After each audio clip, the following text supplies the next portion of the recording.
السلام علیکم ورحمۃ اللہ وبرکاتہ۔ الحمدللہ رب العالمین والعاقبۃ للمتقین والصلاة والسلام علی رسولہ الامین، اما بعد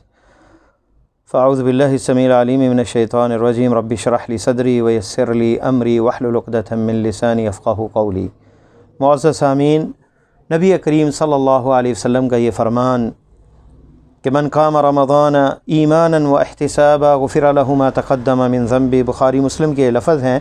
کہ اللہ تعالیٰ جو رمضان کا قیام کرتا ہے ایمان کی حالت میں، اللہ سے اجر کی امید کی حالت میں، اللہ تعالیٰ اس کے پچھلے سارے گناہ معاف کر دیتے ہیں۔ یہ جملے جو ہیں ما تقدم من ذنبہ، جو پچھلے گناہوں کا معافی ہے، یہ صرف رمضان میں نہیں، احادیث مبارکہ میں بہت سے موقعوں پہ یہ جملے ارشاد فرمائے ہیں پیارے حبیب صلی اللہ علیہ وسلم نے، اور یہ بڑے عظیم جملے ہیں۔ اللہ سارے پچھلے گناہ اگر بندے کے معاف کر دیں، اور کہ علماء نے یہ بھی کہا ہے کہ اس سے مراد صغار گناہ ہیں، صغیرہ گناہ ہیں، کبیرہ گناہ نہیں۔ کبیرہ گناہ جو ہے اس کے لیے توبہ کی ضرورت ہوتی ہے۔ بہرحال پھر بھی انسان سے چھوٹی چھوٹی باتوں، لغزشیں اور چھوٹی چھوٹی غلطیاں ہو جاتی ہیں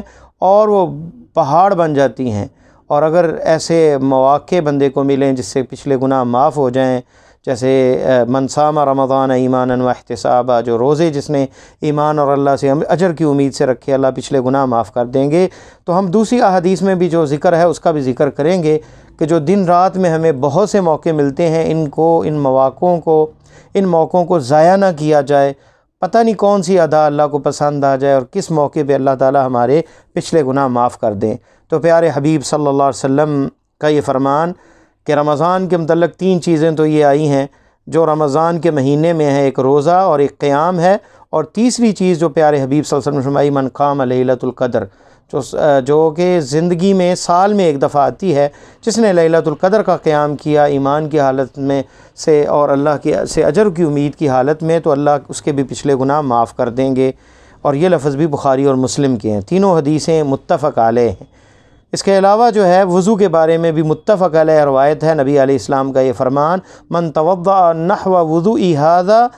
ثم صلى ركعتين لا يحدث فيها نفسه غفر له ما تقدم من ذنبه، فرمایا جس نے میرے وضو کی طرح آپ صلی اللہ علیہ وسلم کی سنت کے مطابق، آپ کے طریقے کے مطابق وضو کیا اور پھر 2 رکعت نماز پڑھی، جس میں اپنے نفس سے کوئی گفتگو نہیں کی، خشوع اور خضوع کے ساتھ وہ نماز پڑھی، جس میں اپنے نفس کے ساتھ کوئی گفتگو نہیں کی، خیال نہیں آئے، توجہ سے پڑھی نماز، اس کے بھی پچھلے سارے گناہ معاف ہو جائیں گے۔ اسی طرح متفق علیہ روایت بخاری اور مسلم کے ہی لفظ ہیں اذا قال الامام سمع اللہ لمن حمدہ فقولوا اللہم ربنا لک الحمد فإنہ من وافق قولہ قول الملائکۃ غفر له ما تقدم من ذنبہ۔ یہ لفظ ہیں جو ہر روز ہم کتنی نمازیں پڑھتے ہیں، اور امام ہر نماز میں یہ سمع اللہ لمن حمدہ کہتا ہے۔ جب تم امام کہے سمع اللہ لمن حمدہ، حدیث کے لفظ ہے، تو پس کہو اللہم ربنا لک الحمد، کیونکہ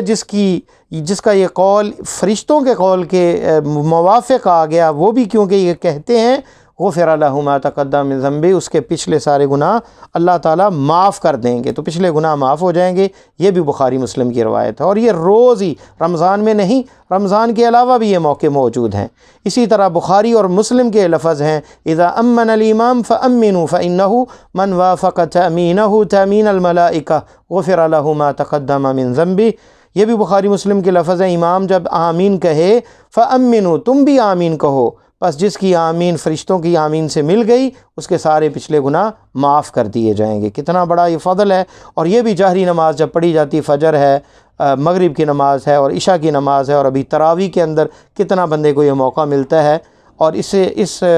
فرصت سے بھی بھرپور فائدہ اٹھانا چاہیے۔ اسی طرح ترمذی کے اندر اور ابن ماجہ کے اندر یہ لفظ ہیں من اکل طعاما فقال الحمد للہ الذی اطعمنی هذا ورزقنیہ من غیر حول منی ولا قوہ غفر له ما تقدم من ذنبہ۔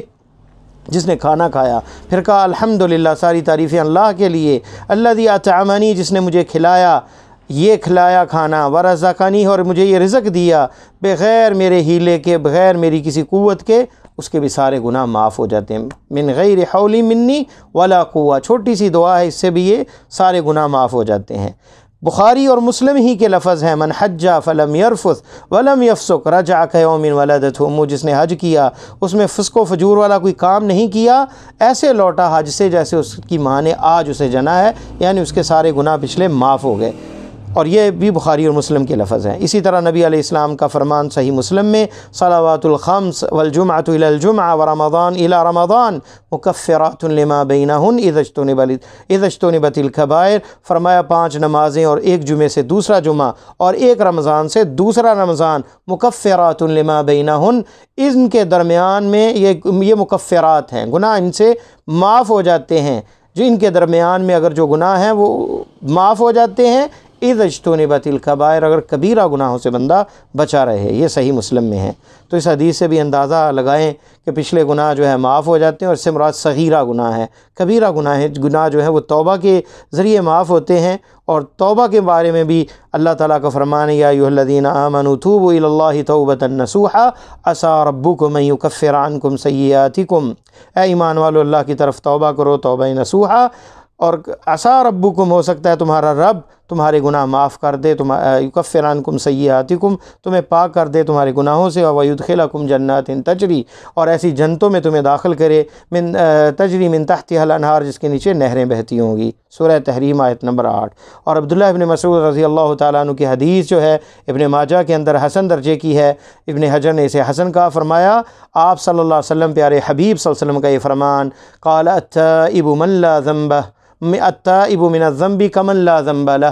گناہ سے توبہ کرنے والا ایسا ہی ہے جس نے کوئی گناہ نہیں کیا۔